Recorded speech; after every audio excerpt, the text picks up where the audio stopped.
Lord ప్రభు పేరట మీ అందరికి శుభాభివందనాలు తెలియజేసుకుంటున్నాను. ఈ దినము దేవుని యొక్క వాగ్దానం చూసుకున్నట్లయితే జెఫన్యా 2వ అధ్యాయము 1వ వచనం చూసుకుంటే, పొట్టు గాలికి ఎగిరినట్లు సమయము గతించిపోవచ్చున్నదని దేవుని యొక్క లేఖనం సెలవిస్తుంది.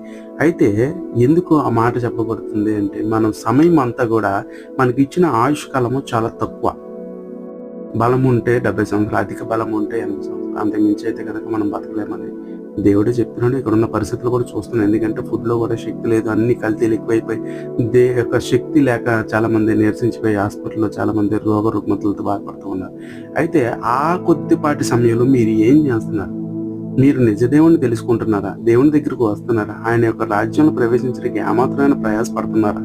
అంటే సమయం అంతా కూడా గాలికి చెదిరిపోతున్నటువంటి పొట్టుతో పలచబడింది. మన సమయం దానికే ఇవ్వడం ఇష్టపడుతున్నామా? అటువల్ల మన జీవితాలు ఉండడానికి వీల్లేదు. ప్రతి సమయము దేవుని కొరకు బ్రతికి దేవునితో మనం ఉండే కృపను దేవుడు మనకు దయచేయనుగా.